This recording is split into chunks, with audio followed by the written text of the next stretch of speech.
박홍배입니다. 김문수 장관께서는 여전히 국무위원 자격도 없고 역사관에 대해서는 더욱 말할 가치도 없다고 생각을 합니다. 저는 오늘 이후로 더 이상 국적 얘기는 하지 않겠습니다. 아무리 장관께 말씀드려봐야 소용이 없는 것 같습니다. 그냥 장관께서는 계속 일본 국적의 조상님을 마음에 품고 사시고 저는 대한 국적의 조상님을 마음에 품고 살아가겠습니다. 그러나 현 정부 장관직에 계신 분인 것만큼 그 자리에 있는 책임은 다 하셔야 된다고 보고 질의를 하겠습니다. 좀 전에 박해철 의원께서 질의를 하셨던 계엄 성공하려면 군을 완전히 장악해야 라는 발언의 취지가 계엄을 해야 된다라는 것이 아니고 계엄에 반대한다라는 취지로 말씀하셨다라는 것은 기사 전후 맥락으로 이해가 됩니다. 그런데 이런 말씀을 하시면 안 됩니다. 이 공간에 계신 많은 분들도 12월 3일 이후로 트라우마에 시달리고 있습니다. 우리 보좌진은 직접적으로 뺨이 찢어져서 꼬매는 수술까지 받았습니다. 대한민국 모든 국민들이 이 트라우마에 시달리고 있는데 계엄 성공하려면 군을 완전히 장악해야 된다. 이거는 그 취지가 아니라도 국무위원으로서 장관으로서 이런 말씀은 삼가하셔야 된다는 말씀 드립니다. 이 말도 안 되는 계엄 발생한 지 80일이 지났습니다. 그리고 12월 1월에 열렸던 상임위 전체 회의에 장관께서 출석하지 않으셨죠. 오늘은 어떤 일로 출석하셨습니까? 예, 오늘은 어쩐 일로 출석을 하시게 되셨냐고요? 제가요? 네. 환경노동위원회 12월 1월에는 안 나오시다가 오늘은 어떻게 나오셨냐고요? 왜 안 나오셨습니까? 12월 1월에는. 그때는 여야 간에 들어 합의돼서 한 회의가 아닌 걸로 전 들었습니다. 자, 김영동 의원도 출석을 했고요. 네. 일정에 대해서 간사 간의 소통이 안 되고 한 측면은 있지만 충분히 공지가 됐습니다. 또 옆에 계신 환경부 장관 나오셨어요. 고용노동부 장관 안 나오셨습니다. 국회가 장난입니까? 이렇게 장관님 오시고 싶으면 오시고 오기 싫으면 안 오시고 그래도 되는 곳입니까? 그거는 과한 말씀. 왜 환경부 장관한테 안 물어보셨습니까? 국회 가냐 안 가냐? 여야가 합의해서 회의를 여는데 제가 안 나온 적은 없습니다. 그 계엄에 대해서 대통령의 고유 권한이라고 답을 해 오셨어요. 지금까지 같은 입장이시죠? 그렇습니다. 헌법에 나와 있는 권한이죠. 제 장관께서는 1980년 신군부의 비상계엄 확대로 계엄군의 무력 진압 사태를 겪으셨고 또 5공화국 당시에는 계엄 당국에 쫓겨다니신 적도 있는 것으로 들었습니다. 맞습니까? 그렇습니다. 저는 뭐 계엄 때마다 그때도 대통령의 고유 권한이라고 생각하셨습니까? 예, 그렇습니다. 그거는 그러나 그때는 대통령이 했다라고 할 수가 없는 부분이 있습니다. 지금은 현직 대통령이 계엄을 선포했는데 그 선포는 권한이 있는데 그게 옳으냐 그러냐 이런 부분에서 저는 반대한다는 겁니다. 자, 장관은 포고령 1호 국회 지방의회 정당의 활동과 정치적 결사, 집회, 시위 등 일체 정치 활동 금한다는 포고령 1호에 대해서 어떻게 생각하세요? 뭐 포고령도 제가 뭐 자세히는 다 못 봤습니다만 언론에 보도되는 걸 보면은 좀 잘못된 내용이 많이 포함되어 있다고 저는 위헌이죠. 명확하게 위헌이잖아요. 위헌 여부에 대한 계엄법에 따르더라도 국회를 봉쇄해서는 안 되는 겁니다. 그렇습니다. 그럼 국회를 봉쇄한다든지 이런 거는 뭐 저는 옳지 않다고. 근데 혹시 포고령에 파업, 태업, 집회 금지한다라는 내용도 있었던 거 알고 계세요? 그것도 제가 볼 때는 그런 내용이 뭐 계엄 포고령이 제가 보도된 걸 보면 그런 내용이 포함됐다면 매우 잘못된 거로 생각합니다. 포함됐다면이 아니고 고용노동부 장관인데 노동조합에 파업, 태업, 집회를 금한다라는 포고령 내용이 있던 것을 그렇게 기억을 못 하세요? 저는 뭐 그 관여한 바도 전혀 없고 또 그 실현된 적도 없기 때문에 저는 고용노동부 장관으로서 노동조합의 헌법상 활동을 금지하는 내용이 사후적으로라도 포고령에 포함됐다는 사실을 확인했으면 거기에 대한 명확한 입장을 가지고 계셔야 될 거 아닙니까? 그러니까 그런 포고령이 제가 말씀드리다시피 포고령에 그런 게 포함되었다면 매우 잘못된 거라고 말씀드렸습니다. 임금체불액이 지난해 연말에 2조 448억 원 알고 계시죠? 역대 최고점을 찍었습니다. 우리 장관님 재임 기간에 지난주에 대정부 질문하실 때 네. 이미자 의원께서 에스크로 법안 제안을 하셨다라고 말씀을 드리니까 장관께서 동의한다라고 말씀하셨어요. 기억하시죠? 예, 합니다. 네. 이 해당 법안들이 상임위에 올라와 있어요. 여러 건이 올라와 있습니다. 본의원도 발의를 했습니다.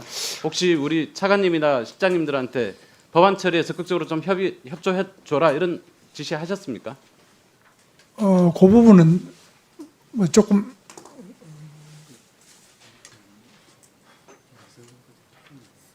아니 불과 일주일 사이에 지금 벌어지고 있는 일인데 전혀 기억이 안 나십니까? 예.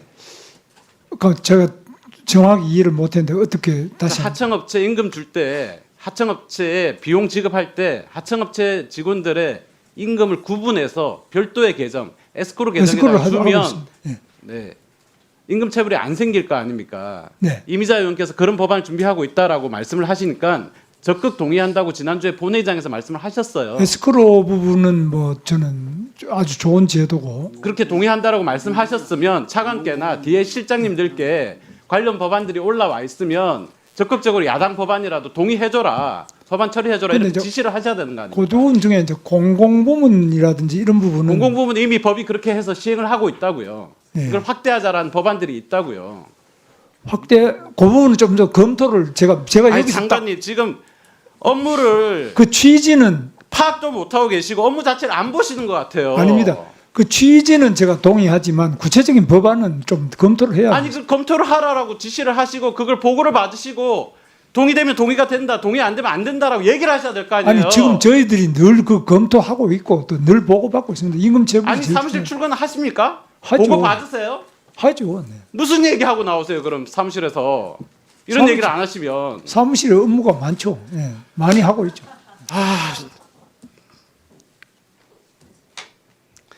자, 어제도 저희가 관련해서 법안 심사를 했습니다. 그러면 어제같이 국회가 2개월, 3개월 공회전을 하고 다시 열리는 상황이면 가서 이렇게 적극적으로 처리할 수 있는 법안들은 뭐가 있겠다. 내가 지난번에 본회의장에서 이렇게 답을 했으니까 이거 처리하라고 얘기를 해주셔야 될 거 아니에요. 제가 하겠다고 해서 다 입법이 되는 건 아니지만 저 장관으로서 의지는 그러면 오늘 오실 때 그때 내가 얘기한 것 중에서 법적인 문제를 정확하게 파악하지 못하고 답변한 게 있으니까 그분 수정하겠다라고 답을 하셔야 되는 거 아닙니까? 제가 이렇게 질의를 드리면 뭐 파악하지 못하고 답변한 거라고는 저는 그런 건 없는 걸로 생각합니다. 네, 마무리해 네. 주세요. 차관님, 예, 이 법안 소위 저희가 12월 3일에 열었습니다. 계엄 있던 당일이에요. 차관께서 꽤 긴 답변을 하셨습니다.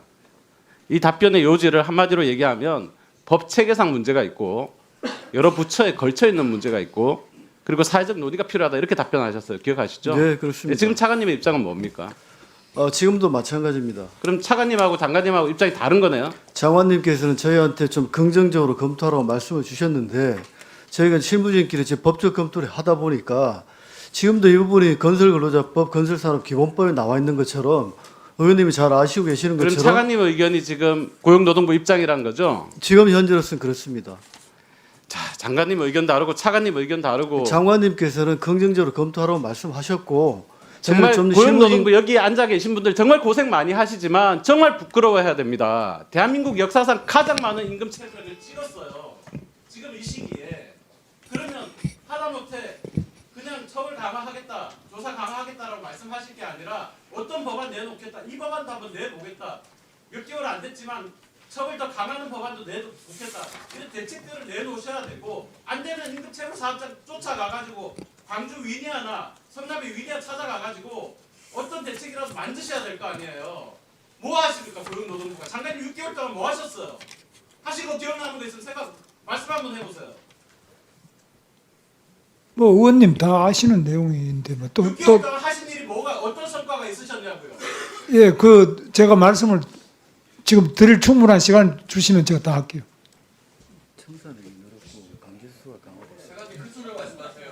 네, 장관님 예, 말씀하시죠. 예. 6개월 동안 한 건 뭐 다 의원님들께서 그동안 저희들이 보고 드렸습니다만은 임금 체불 부분에 대해서는 특별히 저희가 온 부가 다 노력을 해가지고 최선을 다해서 노력을 하는데 왜 늘었느냐 이런 질책을 하시는데 사실 지금 임금 체불 액수가 늘어난 부분도 있지만 저희들이 청산율은 높이고 있습니다. 임금 체불 액수가 늘어나는 거는 어쩔 수 없는 점이 있습니다. 왜냐하면 임금도 올라가고 경기도 어렵기 때문에 그럴 수 있으나 우리가 그 체불 임금을 최대한 많이 받아내서 청산율을 높이는 거는 저희들이 성과를 내고 있습니다. 제가 자, 말씀드린 것은 고용노동부 장관으로서 반년 정도 재직하시면서 고용노동부 장관으로서 어떤 성과를 내셨는지를 여쭤본 거였습니다. 자, 이렇게 하시죠. 아니었고요. 자, 경사노위 위원장으로서 법에 반영할 사회적 대화 합의 하나 못 만들어내셨어요. 그리고 고용노동부 장관이 되셨는데 그리고 6개월 동안 뭘 하셨냐고 여쭤본 겁니다. 자, 박홍배 의원님. 이제 그 부분에 대해서는